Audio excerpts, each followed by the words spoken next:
ኢትዮጵያ ቴሌቪዥን ነው።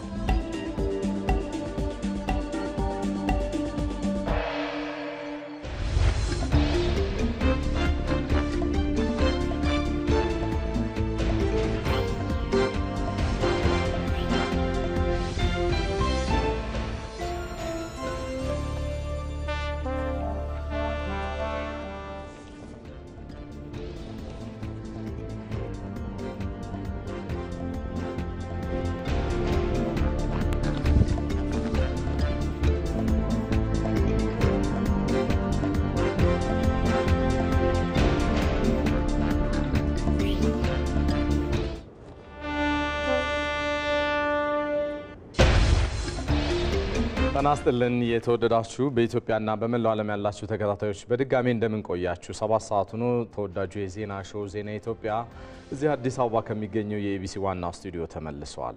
ዜና ኢትዮጵያ በዚህ ቆይታው የአጀንዳ ጉዳዩን አካቶ ሌሎችም ሰፊ ጉዳዮችን እየዳሰሰ በያላችሁበት ከእናንተ ጋር ቆይታ ያደርጋል። አብራችሁን እንድትቆዩ እንጋብዛለን። መታሰቢያ ደረጀና ሰለሞን ኃይለ ኢየሱስ ዜና ኢትዮጵያን እየመራን እንቆያለን። አበይት ብለን ያዝናቸውን የሰዓቱን ጉዳዮቻችንን እንጠቁማችሁ። 47ኛው የካራማራ ድል የመታሰቢያ በዓል በኢትዮ ኪዩባ ወዳጅነት ፓርክ ተከበረ።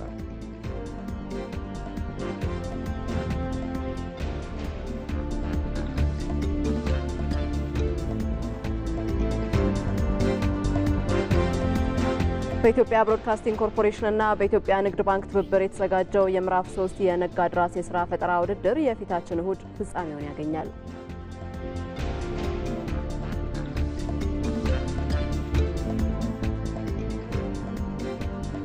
አሜሪካ የጣለችባቸውን ቀረጥ ተከትሎ ካናዳ፣ ሜክሲኮና ቻይና አጸፋዊ ምላሽ እንደሚሰጡ አስታወቁ።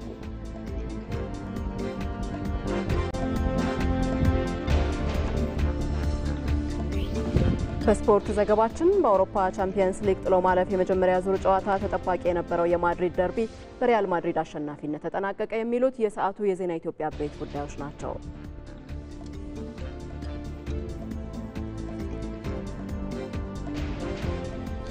እንቀጥላለን። የተወደዳችሁ ከዋናው ስቱዲዮ በቀጥታ ስርጭት ከምትከታተሏቸው ዘገባዎች በተጨማሪ በመናነሳው የአጀንዳ ጉዳይ ተጨማሪ ምላሽና ማብራሪያ የሚሰጡን እንደዚሁም ባልደረቦቻችንና እንግዳም አለን። ብሩክ ተስፋ ይታየኛል። ኢትዮጵያ በታሪክና በፖለቲካ በአሰባሳቢ ትርክት ውስጥ ያገኘቻቸውን ድሎች አሁን ላይ ለተደቀኑባቸው ፈተናዎች መመከት የሚያስችልና አዲስ ታሪክ ይሄ ትውልድ እንዲሰራ በማድረግ ረገድ ድሎቻችን እንዴት ልንጠቀምባቸው ይገባል የሚለውን ትንታኔ የሚሰጠን ይሆናል።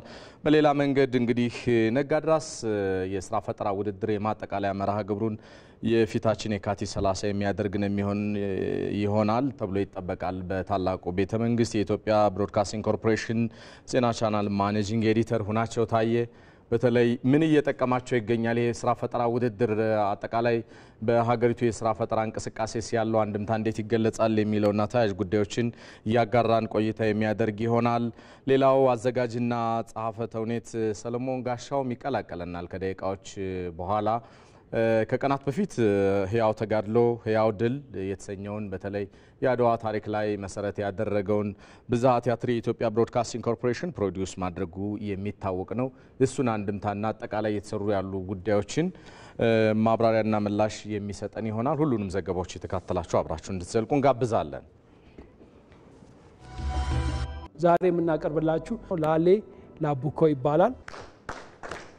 ሐሳብ የሁሉም ነገር መጀመሪያ ከሆነ በሐሳብ ጋር ምን ደርሰው እንዴት ነው? የሐሳብ መጀመሪያው መጠየቅ ነው። በትንሽ መንደር ውስጥ የተጀመረው አንድ ትንሽ ሐሳብ ዛሬ ላይ ትልቅ 750 ተማሪ የሚማርበት ትምህርት ቤት ገንብተናል። የላቡኮ ምርጥ ዛፍ ነህ ሚንጊ በረከት ነው እንጂ እርግማን አይደለም። 5 ዓመት ሙሉ ተወያይቶ አንድን ሐሳብ ከመርገምትነት ወደ በረከትነት መለወጥ ሁላችንም ልንማርበት የምንችል የህይወት ገጠመኝ ነው። አጫጭር የሀገር ውስጥ ዘገባዎችን እናስቀድማለን። ምክትል ጠቅላይ ሚኒስትር ተመስገን ጥሩነህ የአማራ ብረታ ብረት ኢንዱስትሪና ማሽን ቴክኖሎጂ ልማት ኢንተርፕራይዝን ጎበኙ። በብረት ማቅለጥ የማሽነሪ ምርት የኮሪደር ስማርት ፖሎችን በማምረት እንዲሁም የትራንስፎርመርና የእርሻ መሳሪያዎችን በመገጣጠም ላይ የተሰማራው ኢንተርፕራይዙ ለክልሉ የልማት ስራዎች ከፍተኛ ሚና እየተጫወተ ስለመሆኑ ተጠቁሟል። በተለይም ተኪ ምርቶችን ለሀገር ውስጥ ገበያ በማቅረብ የውጭ ምንዛሪን ከማዳን ባለፈ የልማት ስራዎች በግብአት እጥረት እንዳይስተጓጎሉ እያገዘ እንደሚገኝ የኢንተርፕራይዙ አመራሮች ተናግረዋል። በ2008 ዓ.ም ወደ ስራ የገባው የአማራ ብረታ ብረት ኢንዱስትሪና ማሽን ቴክኖሎጂ ልማት ኢንተርፕራይዝ ለበርካቶች የስራ ዕድል ስለመፍጠሩም ተጠቁሟል። ዘገባው የአሸናፊ እንዳለ ነው። የመገናኛ ብዙሃን በይዘቶቻቸው ለብሔራዊ ጥቅምና ለሰላም ቅድሚያ ሊሰጡ እንደሚገባ የሰላም ሚኒስትር ዴኤታ ዶክተር ሀይረዲን ተዘራ አሳሰቡ። የሰላም ሚኒስቴር ከኢትዮጵያ መገናኛ ብዙሃን ባለስልጣን ጋር በመተባበር ከመገናኛ ብዙሃን ኃላፊዎችና ባለሙያዎች ጋር በሰላም ግንባታ ዙሪያ ምክክር መድረክ እያካሄደ ይገኛል። የሰላም ሚኒስትር ዴኤታ ሀይረዲን ተዘራ መገናኛ ብዙሃን ይዘቶች ለሀገራዊ ሰላም አብሮነትና መቻቻል ቅድሚያ ሊሰጡ እንደሚገባ ነው የገለጹት። በመድረኩም የኢትዮጵያ መገናኛ ብዙሃን ባለስልጣን ዋና ዲሬክተር ዶክተር ሳምሶን መኮንን መገናኛ ብዙሃን የሚያስተላልፏቸው መልእክቶች ሰላምን በሚያመጣና አብሮነትን በሚያጠናክር መንገድ መሆን እንዳለበትም ተናግረዋል። በመድረኩ ላይ ምሁራን የሰላም ጋዜጠኝነትን በተመለከተ ስልጠና የሰጡ ሲሆን በዚሁ ሀሳብ ላይ የሀገራችን ነባራዊ ሁናቴን የሚያመላክት ውይይት ስለመካሄዱ ባልደረባችን ህይወት አበበ ዘግባለች። አዲስ ኢንተርናሽናል ኮንቬንሽን ማዕከልን የሃይማኖት አባቶች፣ አባገዳዎች፣ ሀደ ሲንቄዎችና የፌዴራል መከላከያ ሚኒስቴር ሰራተኞች በዛሬው ዕለት ጎብኝተዋል። ማዕከሉ የሀገሪቱን እድገት አንዱ ማሳያ ስለመሆኑ ጎብኚዎቹ የተናገሩ ሲሆን በቀጣይ ለሚካሄዱ ስራዎችም ሁሉም የድርሻውን እንዲወጣ ጥሪ አቅርበዋል። ማዕከሉ ኢትዮጵያ የደረሰችበትን የስልጣኔ ደረጃ ያንጸባረቀ የልማት ውጤት መሆኑንም ጎብኚዎቹ ተናግረዋል ስትል የዘገበችው ብሩክታዊት አስራት ናት። የተወደዳችሁ ዜናዎቻችን እየተከታተላችሁ አብራችሁን ዝለቁ።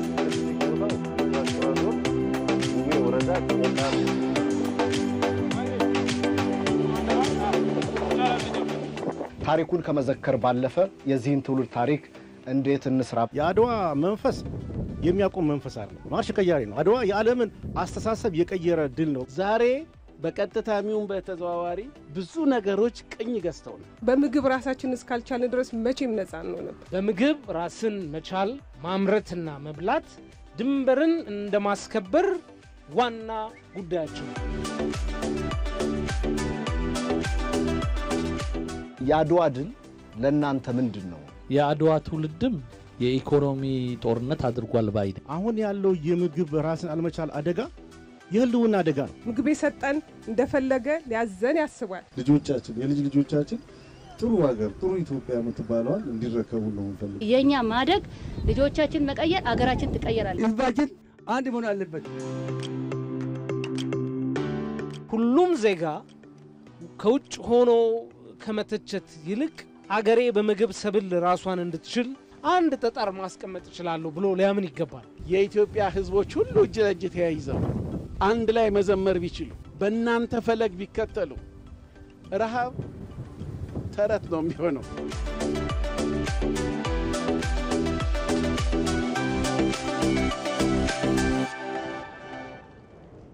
እዚህ ሸጎሌ አካባቢ በቀጥታ ስርጭት የምትከታተሉት ዜና ኢትዮጵያ እንደቀጠለ ነው የሚገኘው። የተወደዳችሁ ካፍታ በኋላ ስንገናኝ አድዋን በልዩ ድምቀት የዘከረው የኢትዮጵያ ብሮድካስቲንግ ኮርፖሬሽን ያዘጋጀው ህያው ተጋድሎ ህያው ድል የብዝሃ ቲያትር ካልተሰሙ የድሉ ታሪኮች እንጨብ አድርገን ወደ በኋላ ላይ የምናስመለክታችሁ ይሆናል።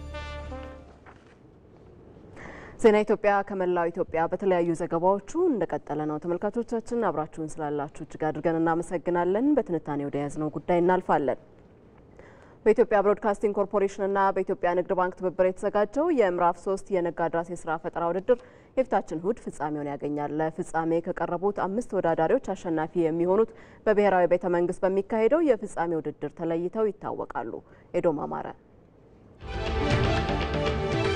በኢትዮጵያ ብሮድካስቲንግ ኮርፖሬሽን እና በኢትዮጵያ ንግድ ባንክ የተዘጋጀው የምዕራፍ 3 የነጋድራስ የሥራ ፈጠራ ውድድር 5 ተወዳዳሪዎችን ይዞ ለፍጻሜ ደርሷል። የኢቢሲ የዘወትር አጋር ሆነው የኢትዮጵያ ንግድ ባንክ በነጋድራስ ውድድር ለፍጻሜ ለደረሱት 5ቱ ተወዳዳሪዎች ያለምንም ማስያዣ የሥራ ማስኬጃ 10 ሚሊዮን ብር የሚያበድር ሲሆን ኢቢሲ ደግሞ አንደኛ ለሚወጣ ተወዳዳሪ 1 ሚሊዮን ብር፣ ሁለተኛ ለሚወጣ 500,000 ብር እንዲሁም ውድድሩን በሶስተኛነት ለሚያጠናቅቅ የ300,000 ብር ሽልማት አዘጋጅቷል። ውድድሩ ባለፉት 4 ወራት የተመልካችን ቀልብ ይዞ 30 ተወዳዳሪዎችን ሲያወዳድር ቆይቶ 5 ተወዳዳሪዎችን ለፍጻሜ አብቅቷል። ይህንን ነገር ወደ እውን እንድታመጡት በጣም ምኞታችን። ኮንትሮለሩ እዚህ ከውጭ ላይ ይሆንና እናየዋለን። ያኛው ፋን ሲመታው ይቀዘቅዛል። ነጋድራስ የነጋዴ ራስ የሥራ ፈጠራ ውድድር ተወዳዳሪዎች ሐሳባቸውን የሚያንጸባርቁበት በሐሳባቸው አሸንፈው ህልማቸውን እውን የሚያደርጉበት ውድድር 5ቱ የሥራ ሐሳቦች ለፍጻሜ ደርሰዋል። እዚህ ነው የመጣ ነው በኤሌክትሪክ የሚሰራ ተሽከርካሪ ሞተር ሳይክል ነች። ለኛ ሀገር የማስፈልገው እቺ ተሽከርካሪው እድሜያችሁ ስንት ነው? አሁንም ፋዚጋ እኔ 21 ገባለሁ እሱ ደግሞ አይገባል።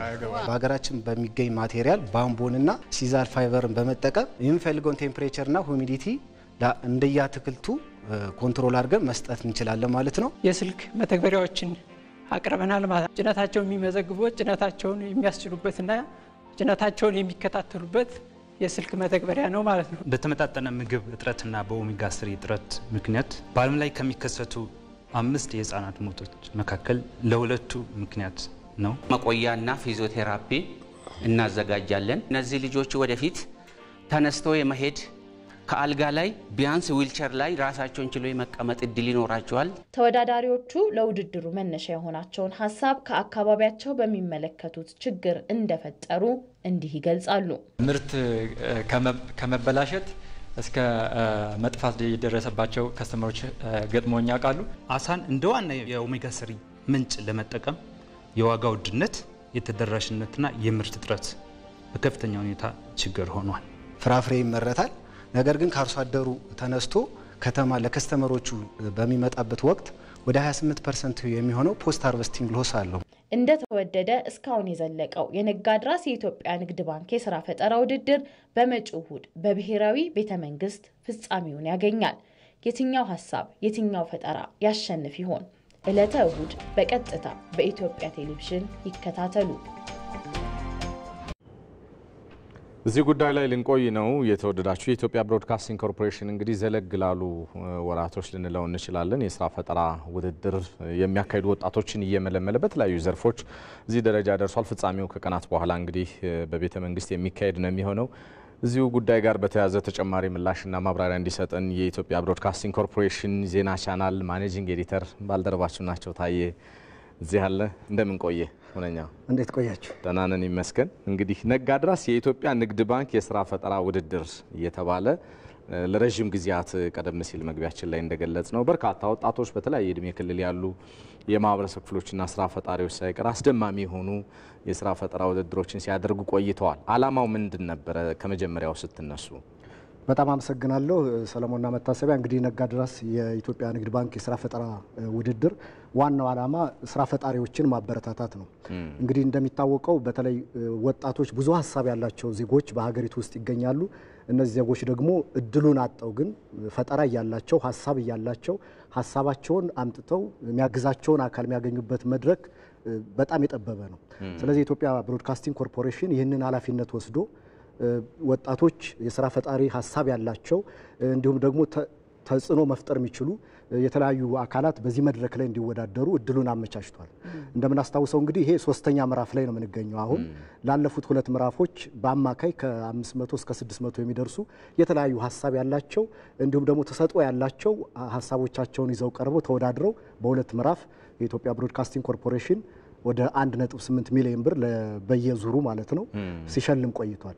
ግን በዋናነት አንድ ሀገር ስራ ፈጠራን ስታበረታታ ነው የተሻለ ማልማትም ማደግም መበልጸግም ይቻላል። ስለዚህ መንግስት ብቻውን ስራን ሊፈጥር አይችልም። ስለዚህ እንደነዚህ አይነት ሀሳብ ያላቸው ዜጎች ደግሞ አንድ ሰው የሚያመጣው ሀሳብ ተደራጅቶ ነው ለሌሎች የስራ እድል መፍጠር የሚችለውና እነዚህ የሚፈጠሩ እያንዳንዱ ነገሮች ለምሳሌ 5ቱ ያለፉ ልጆች አሉ፣ ወጣቶች ናቸው፣ ከፍ ያሉም አሉ። እነዚህ የሚፈጥሯቸው ወደ መሬት ሲወርዱ የተሻለ ስራን ማምጣት ይችላሉ። ግን እንዳልኩ አሁን መንግስት የሚከተለው ርዕዮተ ዓለም ስራ ፈጠራን የሚያበረታታ ነው። ፈጠራ ሲታከልበት ሀሳቦች ወደ መሬት ሲወርዱ የተሻለ ነገር መስራት ስለሚቻል የኢትዮጵያ ብሮድካስቲንግ ኮርፖሬሽን ይህንን ኃላፊነት ራሴ ወስዳለሁ፣ የራሴን ኃላፊነት እወጣለሁ ብሎ ይህንን እድል አመቻችቷል። ለ4 ወራት በየጊዜው ስናካሄዳቸው የነበሩ ናቸው። በዋናነት ግን ሀሳብ ያላቸው መፍጠር የቻሉ ዜጎች ወደ ኢትዮጵያ ብሮድካስቲንግ ኮርፖሬሽን መጥተው ሀሳባቸውን ሽጠው አሸንፈው ድጋፍ ተደርጎላቸው የተሻለ ስራ እንዲሰሩ ማድረግ ነው። ኢቢሲ ነጋድራስን ከወሩና ከታሪኩ ጋር አገናኝቶታል። አሁን ያለንበት የካቲት ወር የጥቁሮች ወር እየተባለ ይጠራል። ብዙዎች ነጻነታቸውን የጠየቁበት ያገኙበትም ወር እንደሆነ ይታወቃልና ደማቁን ታሪክ አድዋን የሚያከበርንበት ወር ነው። ማስታወቂያውን ሲሰራ ኢቢሲ በነጋድራስ አድዋን እንሰራለን የሚል ነገር ሲነሳ ነበረ በስፋትና እንዴት ነው የተሳሰረው ይሄ ጉዳይ? ምን ለማለት ተፈልጎ ነው? በጣም ጥሩ ጥያቄ ነው። እንግዲህ የአድዋ ድል የሁሉም የኢትዮጵያውያን ድል ነው። የካቲት ወር ደግሞ በአብዛኛው በኢትዮጵያ ታሪክም ብዙ ድሎች ብዙ ውጣ ውረዶች የተመዘገቡበት ወር ነው። አድዋ ትናንት አለ፣ ያው ዛሬም አለ፣ ነገም ይቀጥላል። ግን አድዋን ስናስከብር ከዚህ በፊት የነበረው በደማችን ነው ያስከበር ነው። አሁን ደግሞ በስራችን በላባችን አድዋን ማስከበር አለብን ነው። ነጋድራስን ከዚህ ወር ጋር ያያያዝ ነው አንዱ ዓላማ ከዚህ በኋላ ስለ ድንበር አይደለም። የኛ ሉዓላዊነትን አስከብረዋል አባቶቻችን፣ እናቶቻችን፣ መላ ኢትዮጵያውያን አስከብረዋል። ስለዚህ የሉዓላዊነት ጥያቄያችን ደግሞ ቀጣይ የኢኮኖሚ ጥያቄ ነው። በኢኮኖሚ ጥያቄ ውስጥ ደግሞ አንዱ ስራ ፈጠራን ማበረታታት መቻል አለብን። በርካታ ዜጎች ስራ ማግኘት አለባቸው። ስለዚህ መንግስትም ቅድም እንዳልኩት እየተከተለ ያለው መስመርም አንዱ ስራ ፈጠራን ማበረታታት፣ ሀሳቦችን መደገፍ፣ ሀሳብ ያላቸው ዜጎች የተሻለ ስራ እንዲሰሩ ምቹ ሁኔታን ምቹ መደላደልን መፍጠር ነው። ስለዚህ የካቲት ወርን ታሳቢ ያደረግነው አንድም ድላችንን ሙሉ ሲሆን ዛሬ ያለው አድዋ ትናንት የነበረው አድዋ በቀጣይ የሚኖረው አድዋ ደግሞ የራሳችን የአድዋን ታሪክ ለመጻፍ አሁን ላይ የምንሰራቸው የስራ ፈጠራ ስራዎች ውጤታማ መሆን አለባቸው። ስለዚህ ነጋድራስን ከፍ አድርገን በብሔራዊ ቤተ መንግስትም ስናከብረው ዝግጅቱን ማጠቃለያውን እዛ ስናደርገው ይህንን ታሳቢ ያደረገ ነው። ስለዚህ ታሪካችን የሚጻፈው አሁን የድንበር ሉዓላዊነት ማስከበር ጉዳይ አይደለም። የኛ ታሪክ ራሳችን ምንችልበት በኢኮኖሚ ጠንክረ ምንወጣበት እንዲሁም ደግሞ በዚህ በፊት ስናነሳቸው የነበሩት በሉዓላዊነታችን ማንደራደርባቸው ነገሮች አንድም ኢኮኖሚያችን ጠንካራ ሆኖ ሲወጣ ነው። ስለዚህ በዚህ በስራ ፈጠራ ላይ የሚሳተፉ ወጣቶቻችን የራሳቸውን ታሪክ የሚጽፉት በነጋድራስም አንዱ ይሁን እንጂ ሁሉም ተደምረው ስለሆነ ስለ ሀገር ስናወራ አንዱን የካቲት ወር ጋር አያይዘን በዚህ ወርም እንድናከብረውም የፕሮሞዎቻችንም የተጠቀምንበት ይህን ታሳቢ አድርገን ነው። መልካም። ይህን የመጨረሻ ጥያቄ እናደርገዋለን። ሁነኛው ምናልባት ጃፓን፣ ቻይና ወይ ደግሞ የእስያ ሀገራት ለስራ ፈጣሪዎች የሰጡት እድል ሀገራቸውን እዚህ እንዳደረሳቸው መቼም ብዙዎቹ በጻፏቸው መጽሐፎች መረዳት እንችላለን። እናንተ ቢዝነስ ላይ ብዙ ጊዜ ኢኮኖሚ ላይ ስለቆየ ይህን ትረዳዋለህ ብዬ አስባለሁ። አሁን የስራ ፈጠራ ውድድር ለኢትዮጵያ ለተመልካቾች በአጠቃላይ ለሀገር ምን አተረፈልን? ምን አስገኘልን? ተወዳዳሪዎችስ እነማን ናቸው? በጣም ጥሩ። እንግዲህ ቅድም መግቢያ ላይ እንዳነሳሁት በርካታ ዜጎች እድሉን ያጡት እንግዲህ በአማካይ አሁን 3ኛ ምዕራፍ ላይ ነው የምንገኘው። ከ500 እስከ 800 የሚደርሱ ሀሳቦቻቸውን የፈጠራ ፍላጎታቸውን ምን መስራት እንደሚፈልጉ ምን መታገዝ እንደሚፈልጉ አቅርበው በየ4 ወሩ ማለት ነው ከ500 እስከ 800 የሚደርሱት 30 ከ30 ወደ 10 ከ10 ወደ 5 መጣው ሽልማትም አድርገን የተሻለ ስኬታማ የሆኑ በሁለት ዙር ወጣቶች አሉ። አሁን የሚመጡትም በ3ኛው ምዕራፍ ላይ የሚገኙት ወጣቶች ወይም ተወዳዳሪዎቻችንም ይህን ታሳቢ ያደረጉ ናቸው። ለምሳሌ ከማስታወቂያው ላይ ማይታችሁት ከሆነ ከ20 ዓመት ጀምሮ እስከ እድሜያቸው ከፍ ያሉ እስከ ምሁራን ድረስ ዶክተሮች ሁሉ ያሉበት ነው። እነዚህ ደግሞ በየ5ቱም ተወዳዳሪዎች የተለያዩ የስራ መስክ ላይ የተለያዩ የፈጠራ ሀሳብ ላይ ስራዎቻቸውን ይዘው የሚቀርቡ ናቸው። ስለዚህ የካቲት 30 በብሔራዊ ቤተ መንግስት በምናካሄደው ፕሮግራም ላይ እነዚህ የያዟቸው የስራ ፈጠራዎች ምንድን ናቸው? የትኛው የሀሳብ የተሻለ ውድድሩ ላይ ቀርቦ ያሸንፋል? የኢትዮጵያ ንግድ ባንክስ ምንድን ነው የሚያደርገው? የኢትዮጵያ ብሮድካስቲንግ ኮርፖሬሽን ከዚህ በኋላስ ምንድን ነው የሚለውን በቀጥታ ስርጭታችን ለተመልካቾቻችን እናደርሳለን። እንግዶቻችንም ብሔራዊ ቤተ መንግስት ላይ በምናደርገው ፕሮግራም ላይ በቀጥታ ስርጭት ተከታትለው የተሻለ ሀሳብ ያላቸውን ለሀገር የሚጠቅም ይዘው የሚቀርቡ ወጣቶችን እንዲያበረታቱ ድጋፍ እንዲሰጡልን እንዲከታተሉን በዚሁ አጋጣሚ ለመግለጽ እንወዳለን። ቀጣይ ግን የምዕራፍ 4ንም እንቀጥላለን። ከምዕራፍ 4 በኋላ የአሸናፊዎች አሸናፊ ከፍ ያለ ዳጎስ ያለ ደግሞ ሽልማት አሁን ከምንሰጠው 1.8 ሚሊዮን ብር በተጨማሪ ከዛ በላይ ለአሸናፊዎች አሸናፊ ይቀጥላል እንሰጣለን ማለት ነው። የኢትዮጵያ ብሮድካስቲንግ ኮርፖሬሽን ዜና ቻናል ማኔጂንግ ኤዲተር ሆናቸው ታየ ለማብራሪያህም ለጊዜህም በጣም ነው እናመሰግነው። እኔም እናመሰግናለን። መልካም ጊዜ። አመሰግናለሁ። እንቀጥላለን ተመልካቾቻችን። ወደ ሌሎች ዘገባዎቻችን ደግሞ እናልፋለን። 47ኛው የካራማራ ድል የመታሰቢያ በዓል በኢትዮ ኩባ ወዳጅነት ፓርክ ተከብሯል። በ1969 ዓ.ም የሶማሊያው መሪ የነበረው ዚያድ ባሬ ጦር የኢትዮጵያን ድንበር ጥሶ መግባቱን ተከትሎ ኢትዮጵያውያን የዚያድ ባሬን ጦር ድል በማድረግ የኢትዮጵያን የግዛት ሉዓላዊነት አስጠብቀዋል። የካቲት 26 1970 ዓ.ም የተገኘውን ድል ምክንያት በማድረግ የካራማራ ድል የመታሰቢያ በዓል ዛሬ ተከብሯል። አከባበሩን ደግሞ በተንቀሳቃሽ ምስል እናጋራችሁ።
ይህ በዚህ እንዳለ በካራማራ የተገኘው ድል ኢትዮጵያውያን ሀገር ስትወረር ያላቸውን ልዩነት ወደ ጎን በመተው በአንድነት የመቆማቸው ማሳያ ስለመሆኑ ተገለጸ። በካራማራ ጦርነት የተሳተፉ የቀድሞ የኢትዮጵያ ሰራዊት አባላት ድሉ ኢትዮጵያውያን በሀገር ጉዳይ በገሬ ስለመሆናቸው የሚያረጋግጥ መሆኑን ተናግረዋል። ዘጋቢያችን መስከረም ቸርነት በተከታዩ ዘገባ ታስቃኘናለች። ሚያዝያ 4 1969 ዓ.ም የወቅቱ የኢትዮጵያ መሪ ኮሎኔል መንግስቱ ኃይለማርያም ታፍራና ተከብራ የኖረች ሀገር ተደፍራለች። የኢትዮጵያ ሕዝብ ሆይ ሀገርህን ከመለዮ ለባሹ ጎን ተሰልፈህ ከወራሪ ጠብቅ ሲሉ ጥሪ ያቀረቡ። እርሳቸው ይህንን ጥሪ ያቀረቡት የሶማሊያው መሪ ዚያድ ባሬ ታላቋን ሶማሊያ እመሰርታለሁ በሚል የሶማሊያ ጦር የኢትዮጵያን ድንበር ዘልቆ መግባቱን ተከትሎ ነው። እዚህ ጋር ዚያድ ባሬ አንድ ነገር ዘንግቷል። የኢትዮጵያን በሀገር ጉዳይ ለነፍሳቸው የማይሳሱ የሞትን ጽዋ በደስታ የሚቀበሉ ህዝብ ስለመሆናቸው ዚያድ ባሬ በወቅቱ በኢትዮጵያ የነበረውን የፖለቲካ አለመረጋጋት እንደ ጥሩ ዕድል ወስዶ የኢትዮጵያን ድንበር ጥሶ ሲገባ ኢትዮጵያውያን ያላቸውን ልዩነት ወደ ጎን ትተው በአጭር ጊዜ ውስጥ ከግንባር ተገኙ። የኢትዮጵያ ህዝብ ሰራዊት አባሎች ታጠቅ ጦር ሰፈር ከገባችበት ጊዜ ጀምሮ የተዘጋጀላችሁን ወታደራዊና የፖለቲካ ትምህርት ለመቀበል ያሳያችሁት ንቃትና ትጋት እንዲሁም አብዮታዊ ወኔ የጠላቶቻችንን ቅስም የሚሰብርና የአብዮቱን ወዳጆች ሁሉ እጅግ የሚያኮራ ነው። ብርጋዴር ጀነራል መስፍን ኃይሌ በኢትዮጵያ አየር ኃይል ውስጥ በጦር አውሮፕላን አብራሪነት ለ28 ዓመታት አገልግለዋል። እሳቸው እንደሚሉት ሶማሊያ ኢትዮጵያን በወረረችበት ወቅት አየር ኃይል በአንድ በኩል በምስራቅ የመጣውን ወራሪ ለመመከት በሌላ በኩል በሰሜን ኢትዮጵያ የኤርትራን ታጣቂ ጋር ይፋለም እንደነበር ያውሳሉ። ሁለቱም የሶማሊያም ጦር ሆነው የኤርትራ ሻዕቢያ አብረው በቅብብሎች ነው ሁልጊዜ የሚዋጉት። አንዱ ጋር ውጊያ ሲነሳ አንደኛውም እንደገና እንትን ይላል እና እኛ ሁለቱንም ግንባር መሸፈን ስላለብን የተወሰነው አንዱ ጋር እንቆያለን፣ የተወሰነው አንዱ ጋር አንዳንድ ጊዜም አንዱ ጋር በረን እንደገና ሁለተኛ ደግሞ ወደ ምስራቅ መተን ምስራቅ ውጊያ እናደርጋለን። እኛ በቅኝትም አንዳንድ ቦታዎች ደግሞ ሴንሲቲቭ የሆኑ ቦታዎች ላይ ያው እርምጃ በመውሰድ የሶማሌን ጦር ስንዋጋ ኖረን ነው እስከ 69 ዓመተ ምህረት ድረስ የመጣው።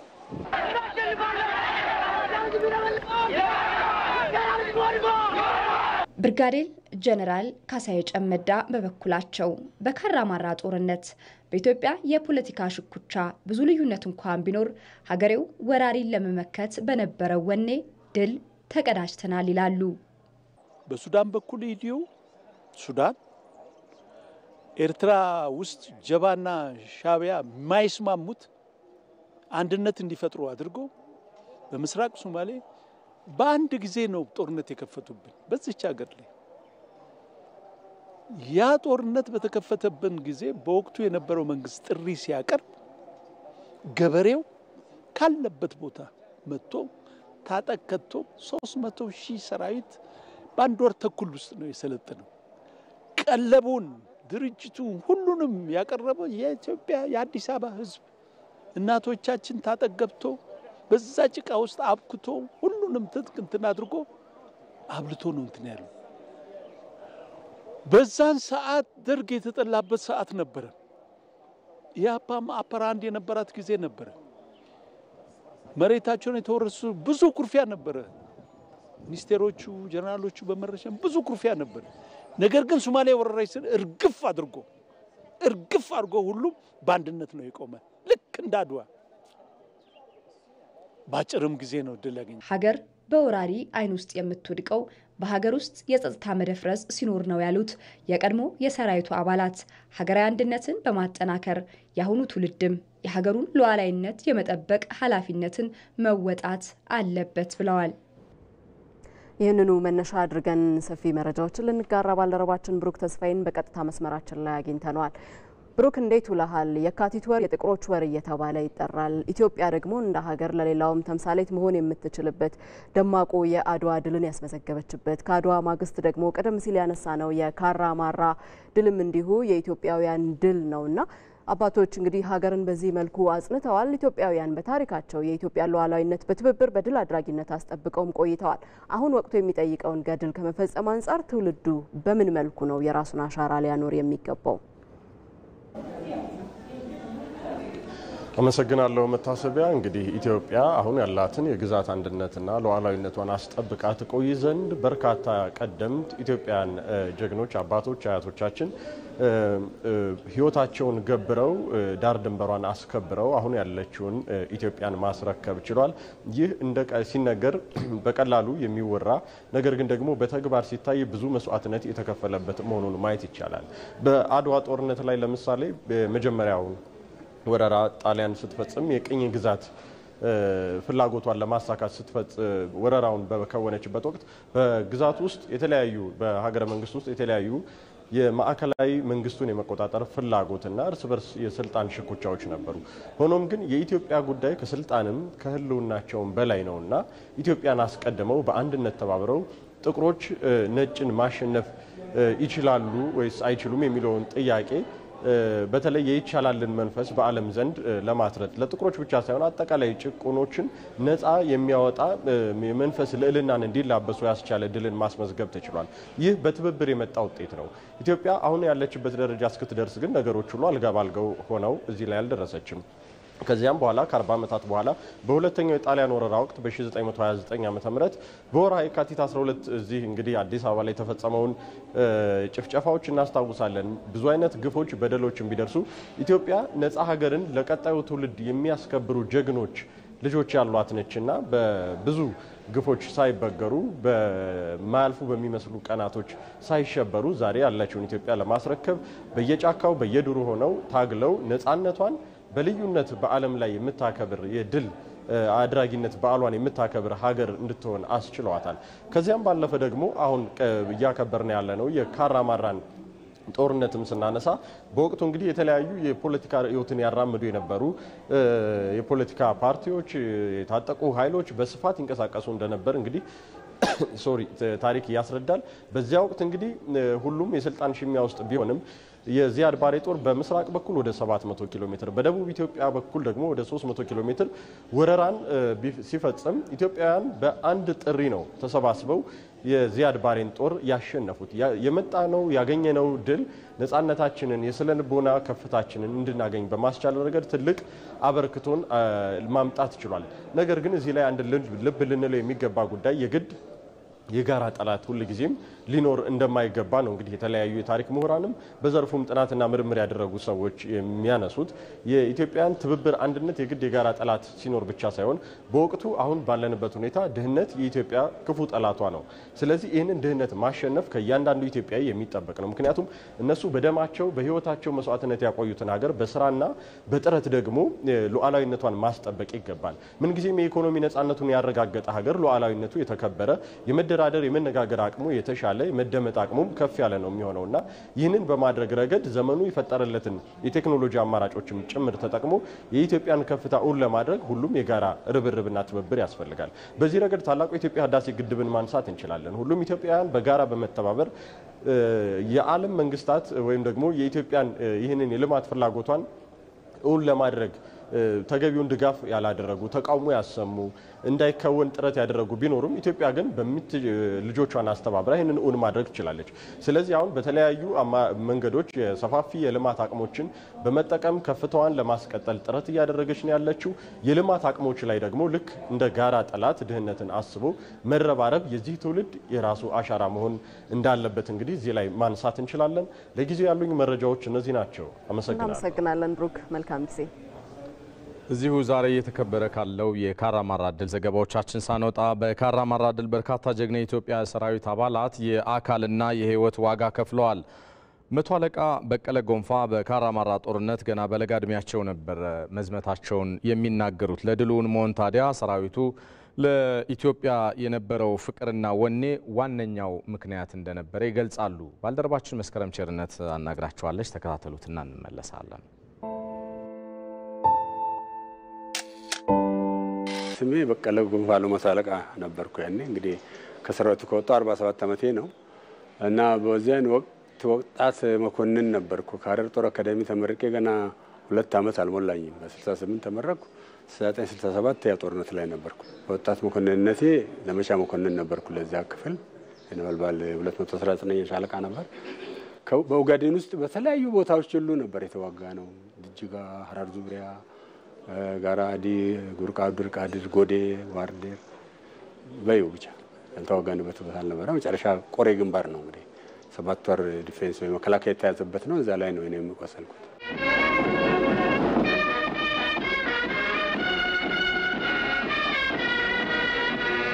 ወታደር ስትሆኚ በመሰረቱ ምንም ብዙ ጊዜ ነው የምትጎጂው።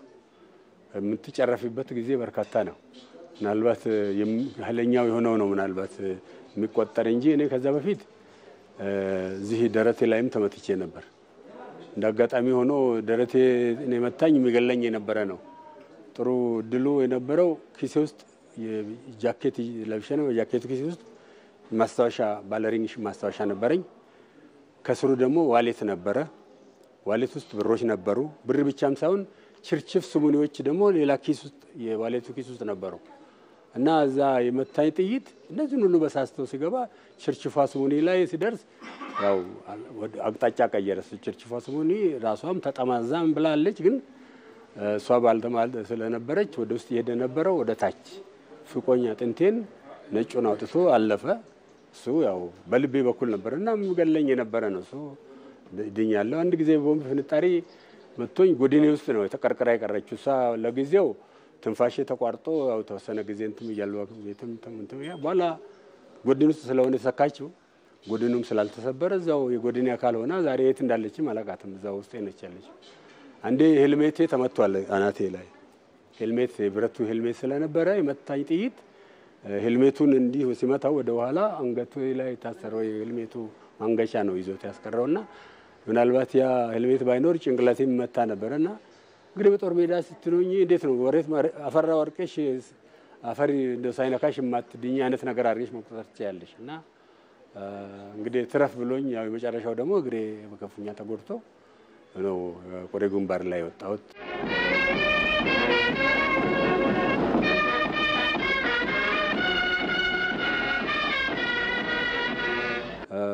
እንግዲህ 7 ወር አንድ ቦታ ላይ መርፍ እንደ ዝናብ እየወረደብሽ ታግሶ መቆየት ማለት ምን ያህል ያገር ፍቅር እንዳለ ምን ያህል ለህይወትሽ እንደማትሳሲ ወታደር መሆን ማለት ደግሞ የመጨረሻውን ህይወት መስጠት ስለሆነ ሁሉም ህይወቱን ለመስጠት የተዘጋጀ መሆኑን የምታይበት ነው።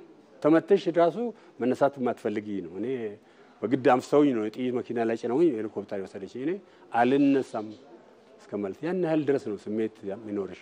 ለምን አገር ነው የምታጨው እና ደግሞ ለሶማሌ የምንሰጠው የነበረው ግምት በጣም ዝቅተኛ ስለነበረ ደፍራ ያን ማረጓ እልህ ውስጥ አስገብቶት ነበር ጦራችን በእውነት እና እንግዲህ እንደምንም ያው ተቋቁመን መጨረሻ ላይ ለድል በቅተናል።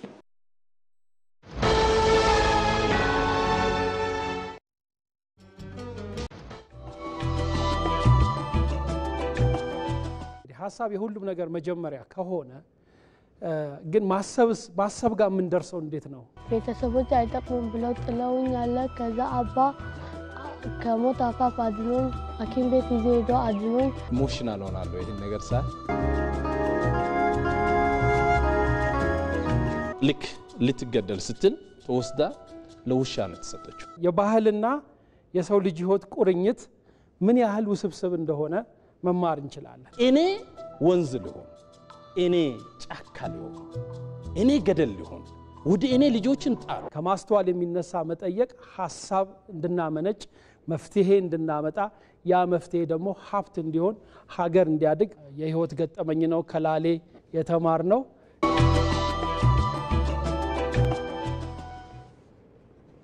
ዜና ኢትዮጵያ ከመላው ኢትዮጵያ በተለያዩ ዘገባዎቹ አሁንም ቀጥሏል። የኢትዮጵያ ብሮድካስቲንግ ኮርፖሬሽን አዘጋጅቶ ለ129ኛው የአድዋ ድል በዓል ለትዕይንት ያቀረበው አድዋ ህያው ተጋድሎ ህያው ድል ብዝሃ ቲያትር ኢቢሲ ወደ ይዘት በሚል የጀመረው የማሻሻያ ስራ አንዱ ማሳያ ተደርጎ የሚወሰድ ነው። ቲያትሩ ለአድዋ ድልና የሀገር ሉዓላዊነት ጉልህ ሚና የተጫወቱ ነገር ግን ብዙ ያልተዘመረላቸው እንደ ደጃዝማች ጓንጉል ዘገየ ያሉ ጀግኖችንም ያወሳ ነው። ሳራ ሳህለ ስላሴ በዚህ ላይ ትንታኔ ያዘጋጅታለች።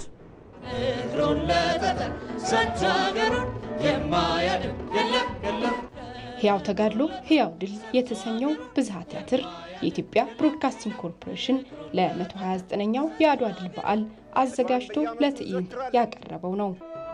ያጓንጉል ዘገየ ያጓንጉል ዘገየ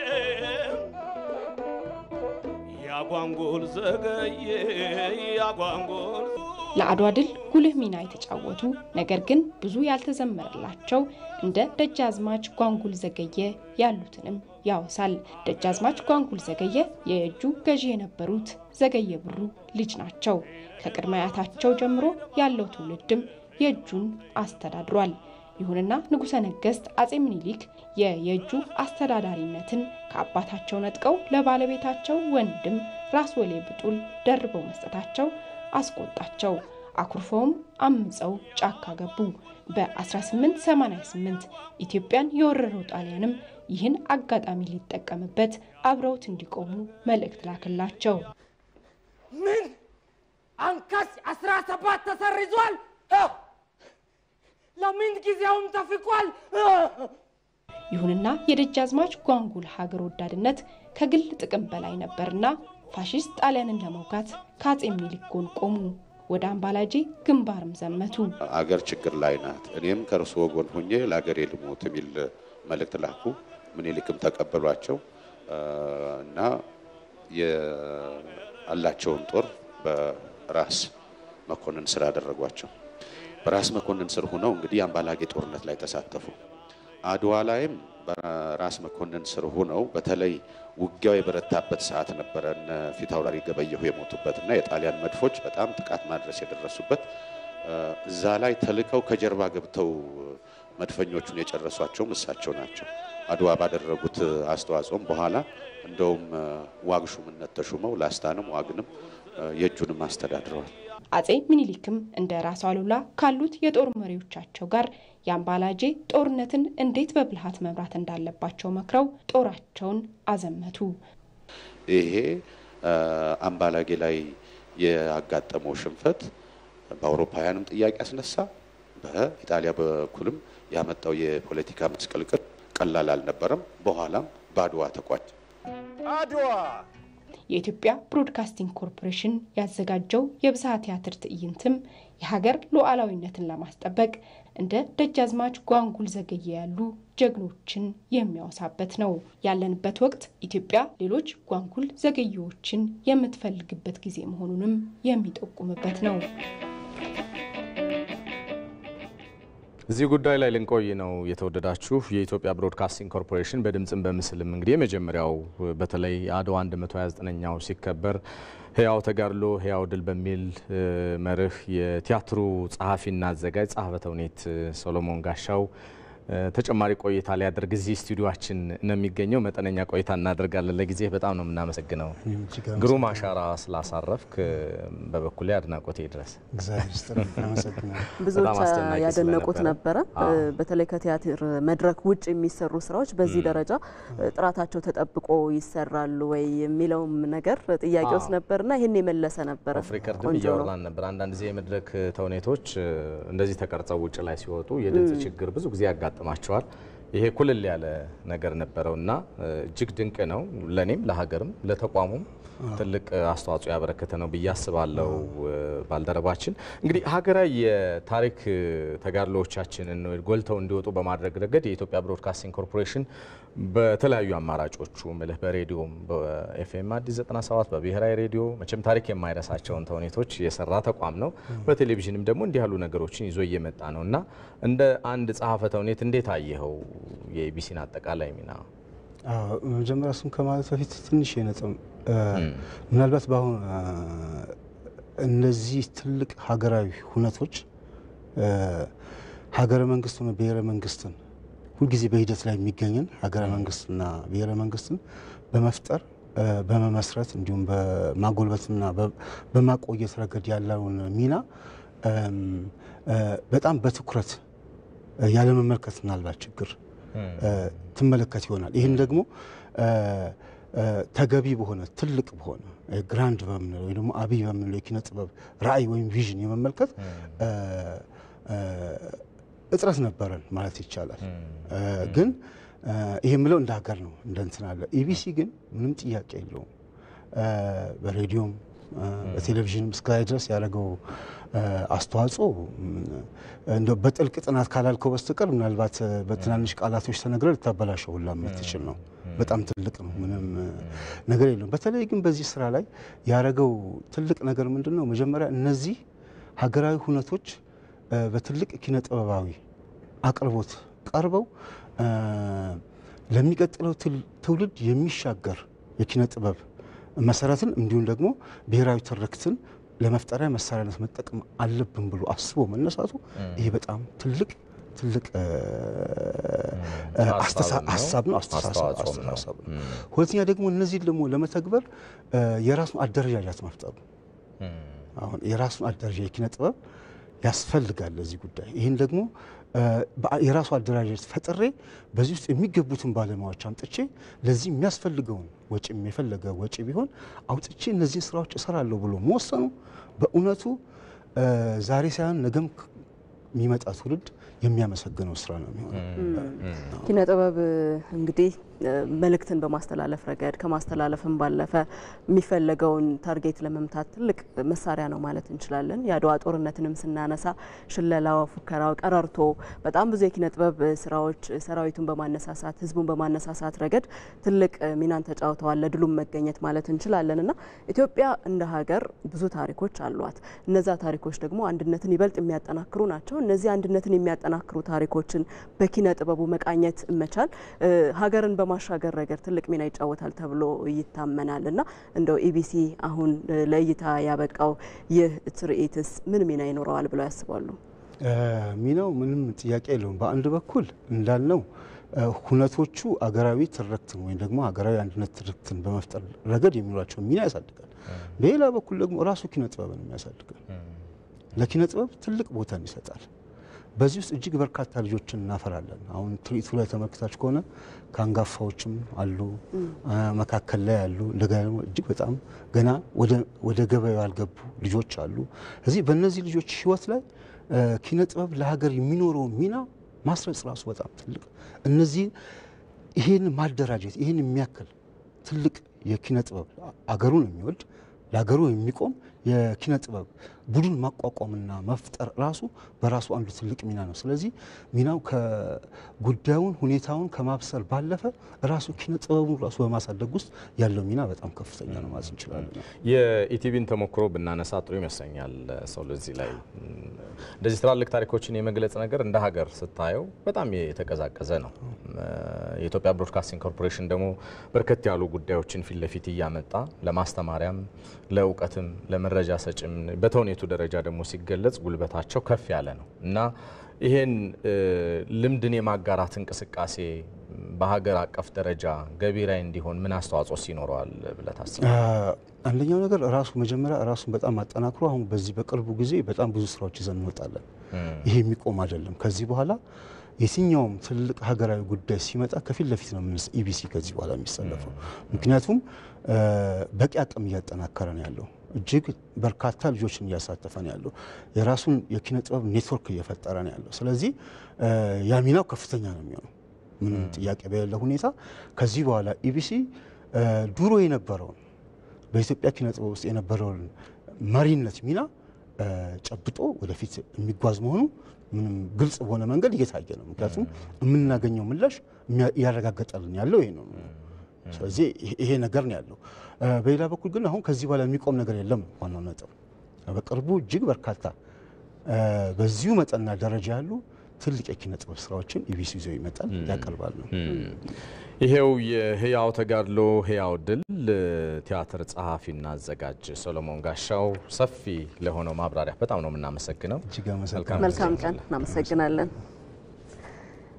ተመልካቾች እንቀጥላለን። በሌሎች ዘገባዎቻችን በኢትዮጵያ መንግስትና በኦጋዴን ብሔራዊ ነጻ አውጪ ግንባር ኦብነግ መካከል ከዚህ ቀደም የተደረገው የሰላም ስምምነት በሶማሌ ክልል ሰላምና መረጋጋትን ለመፍጠር ያስቻለ መሆኑን ኦብነግ አስታወቀ።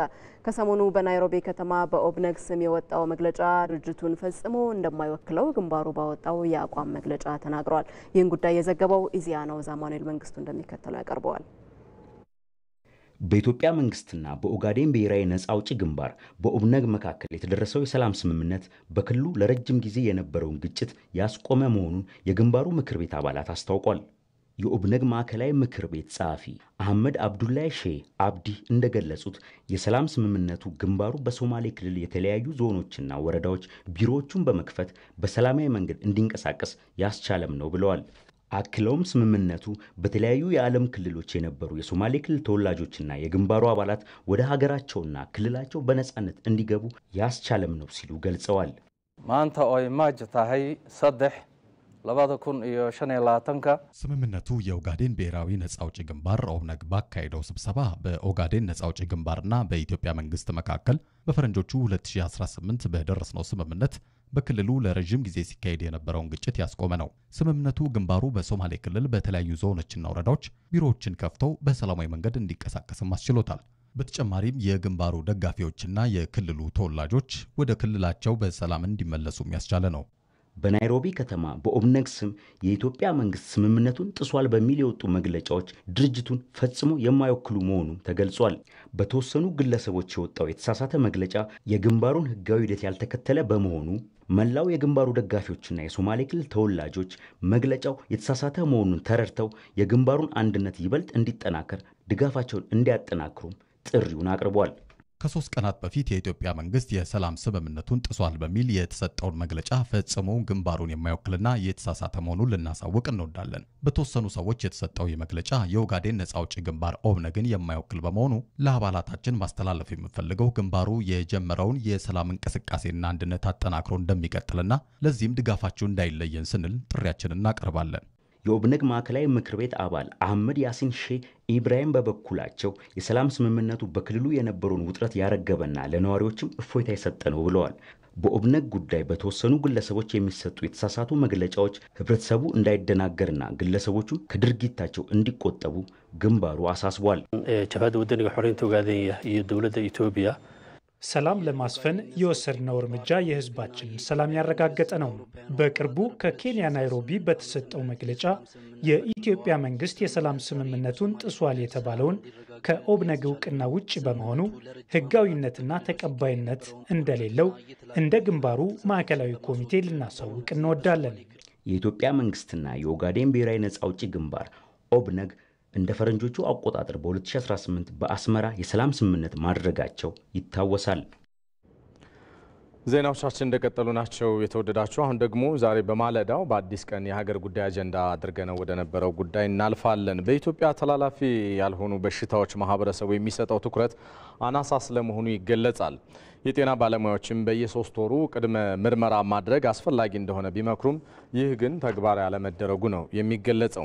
ከዚሁ ጉዳይ ጋር በተያያዘ እንደ ሀገር የቅድመ ምርመራ ባህል ዝቅተኛ በመሆኑ በቀላሉ ሊድኑ በሚችሉ በሽታዎች በርካቶች እየተሰቃዩ እንደሚገኙ መረጃዎች ያሳያሉ። ባልደረባችን ሪሳሎ ፒዮ አስተያየቶችን አሰባስባለች። ተከታተሉትና እንመለሳለን። ሰው ራሱን ማወቅ አለበት ብዬ ነው የማምነው። ራሱን ካወቀ የሚጠቀመው ራሱ ነው። ምርመራ ማድረግ ደግሞ ምናልባት በሽታ ይነገረኛል ነው የኛ ሰው። በሽታሽን ማወቅ መድኃኒት ትፈልጊለታለሽ። በሽታሽን ሳታውቂው ግን በቀላሉ የሚቀጨውን ለከፍተኛ ወጪም ሆነ ለከፍተኛ እንግልት ይዳርግሻል እና ባህላችን ቢሆን ራሳችንን ማወቅ ሙሉ ምርመራ ብንለምድላለን እና ማህበረሰቡ በዚህ ላይ በደንብ ቢበረታ ራሱን ቢያውቅ ጥሩ ነው ብዬ አስባለሁ። እኔ አሁን በነበርኩበት አካባቢ ብቆይ ኖሮ ይሄን እድሜም ላላገኝ ይችላልው ማለት በጣም ብዙ ደም ስለፈሰሰኝ ማለት ነውና አጠቃላይ ምርመራ ታስቦ ማያውቅም እንኳን ለመመርመር ማለት ነውና ተመርምሬ አላውቅም ነበር። በኋላ ላይ ግን ይሄ በሽታ ከተገኘብኝ በኋላ ተመረመርኩ። ሌሎቹ ሌላ በሽታ የለብኝም፣ ይሄ በሽታ ነው። በ3 ክኒን ሄዳ ነው። በጣም የሚገርመው ቀላል በሽታ ነበር፣ ግን ስናቆየው በጣም እየጎዳ ይሄዳል እና ጠቅላላ ምርመራ ያደረኩት ከህመሜ በኋላ ነው ማለት ነው። እንዳጠቃላይ ግን ለማህበረሰቡ እኔ መንገር ወይም ማስተላለፍ የምፈልገው ሰው በቃ ከህይወት በላይ ምንም ነገር የለም። ጤና ያለው ዜጋ ማፍራት እንዲቻል ቶሎ ወደ ጤና ጣቢያ፣ ወደ ሆስፒታል፣ ሌሎችም አካባቢዎች እየሄደ ራሱን በሐኪሞቹ በማስመርመር ማንነቱን ቢያውቅ ያለውን በሽታ ቢረዳ እመክራለሁ። በነገራችን ላይ እንደዚህ ሙሉ ምርመራ ማድረጉ ጥሩ ነው። ሰው ታሞ የሆነ ደረጃ በጣም ከፍተኛ ደረጃ ሲደርስ ነው ወደ ጤና ተቋም የሚሄደው። ከዛ በፊት ግን ምንድነው ጤናዬ ማየት አለብኝ፣ እንዴት ደረጃ ላይ ነው ያለሁት ምናምን የሚለውን ነገር ማወቁ ጥሩ ነው። አሁን ደግሞ መንግስት በጣም ጥሩ ጤና መድን አለ። በጤና መድን ነፃ ነው። ሄደው ተመርምሮ ራስን ማወቅ ጥሩ ነው። በየአካባቢያችን ጤና ጣቢያ አለ። ከጤና ጣቢያ ካለፈ ደግሞ ሪፈራል ጽፈው በየሆስፒታሉ ብታዩ ጥሩ ነው።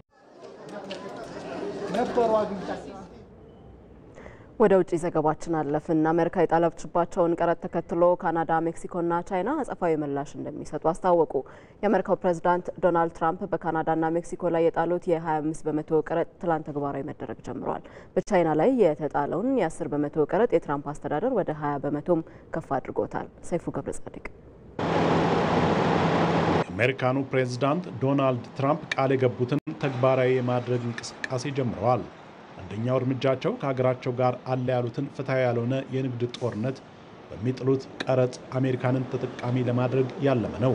የትራምፕ አስተዳደር ወሳኝ በሚባሉት የንግድ አጋሮች ካናዳና ሜክሲኮ ላይ የጣሉት የ25 በመቶ ቀረጥ ትላንት ተግባራዊ መሆን ጀምረዋል።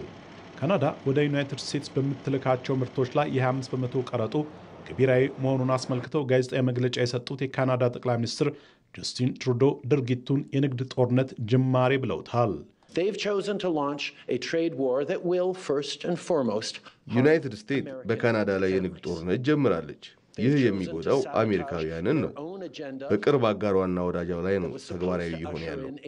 በተመሳሳይም ደግሞ ከሩሲያ ጋር ተቀራርባ እየሰራች ትገኛለች። ቭላዲሚር ፑቲንን እያባበለች ነው። ካናዳውያን ምክንያታዊና ትሑታን ናቸው። ሆኖም ከጦርነቱ ወደ ኋላ እናፈገፍግም። ሀገራቸው ከዩናይትድ ስቴትስ ወደ ካናዳ በሚገቡ ምርቶች ላይም ተመሳሳይ እርምጃ ትወስዳለች ብለዋል ጠቅላይ ሚኒስትሩ። እርምጃው ይፋ ካደረጋቸው የ$1 ቢሊዮን ታሪፍ በተጨማሪ አስፈላጊ ከሆነ በ21 ቀናት ውስጥ እውን ሊሆን የሚችል የ87 ቢሊዮን ዶላር ታሪፍን ታሳቢ ያደረገ ነው። ሌላኛዋ የትራምፕ የቀረጥ ኢላማ ሜክሲኮ ስትሆን እሷም በፕሬዝዳንቷ ክላውዲዮ ሼንባኡም በኩል በሯ ለድርድር ክፍት ቢሆንም ለአጸፋዊ እርምጃ ግን ዝግጁ መሆኗን አስታውቃለች። ቀረጥና ቀረጥ ያልሆኑ እርምጃዎችን ለመውሰድ ወስነናል። ይህም በመጪው እሁድ በህዝብ አደባባይ ይፋ ይደረጋል። እኛ በየትኛውም መንገድ የኢኮኖሚና የንግድ ውዝግብ እንዲኖርብን አንሻም። በራችን ለድርድር ክፍት ነው። ፕሬዝዳንት ዶናልድ ትራምፕ በካናዳና ሜክሲኮ ላይ ቀረጡን ለመጣል አንደኛው ሰበባቸው ሀገራቱ በድንበሮቻቸው ወደ አሜሪካ የሚገቡ ህገወጥ ፍልሰተኞችንና አደገኛ የተባለውን የህገወጥ መድኃኒት ዝውውር እንዲያስቆሙ ነበር። ሜክሲኮና ካናዳ በትራምፕ የታዘዙትን ተግባራዊ ቢያደርጉም ከባድ ከተባለው የ25 በመቶ የታሪፍ ዱላ ግን አልተረፉም። ይህ የትራምፕ እርምጃ መዘዙ በአሜሪካን ውስጥ መታየት ጀምረዋል። ግዙፍ በሚባሉት የአክሲዮን ገበያዎች ውስጥ የ2 በመቶ ቅናሽ ተመዝግቧል። የትራምፕ አስተዳደር ሁኔታውን ሊያጋጥም የሚችል የምጣኔ ሀብት ፈተና ያለው ሲሆን ከቀረጡ ነፃ ለመሆንም ባለሀብቶች ኢንዱስትሪዎቻቸውን ወደ አሜሪካ ለማዘዋወር ይገደዳሉ ነው የሚለው። በቻይና ላይ የጣለችውን የ10 በመቶ ታሪፍም ዩናይትድ ስቴትስ በእጥፍ በማሳደግ ወደ 20 በመቶ ከፍ አድርገዋለች። የቻይና መንግስት በውጭ ጉዳይ ሚኒስቴር ቃል አቀባዩ ሊን ጂያን በኩል ቤጂንግ ላይ የሚደረግ ጫና በየትኛውም በኩል ተቀባይነት እንደማይኖረው ይፋ አድርጓል። በድጋሚ መናገር የምፈልገው ነገር የቻይና ህዝብ መቼም የሚፈራ አለመሆኑን ነው። አንድን ጭቆና በፍጹም አንፈቅድም። ተጽዕኖ፣ ማስገደድና ዛቻ ከቻይና ጋር ለሚደረግ ስምምነት ትክክለኛው መንገድ አይደለም። ወደ ትክክለኛው መስመር፣ ወደ ውይይትና ትብብር በፍጥነት መመለስ ይኖርብናል። ትራምፕ የለኮሱት የንግድ ጦርነት ከሚዛመትባቸው ሀገራት አንዷ ቻይና ብሔራዊ ህዝባዊ ጉባኤዋን ማካሄድ ጀምራለች።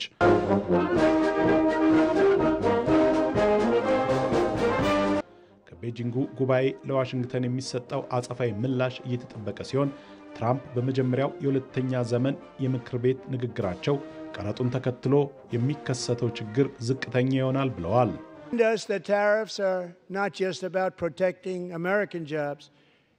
የታሪፍ እርምጃችን በአሜሪካ ያለውን የሥራ ዕድል ብቻ የሚከላከል አይደለም፣ የሀገራችንን ህልውናም የሚታደግ እንጂ።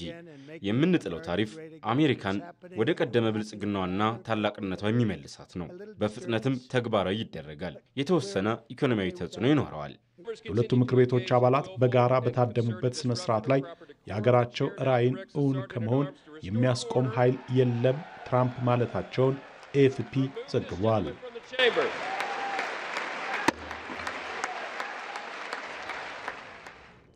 እንቀጥላለን። አሁን ደግሞ የውጭ ምንዛሬና የዓለም አቀፍ ግብይት መረጃዎችን ተከታትለን እንመለስ።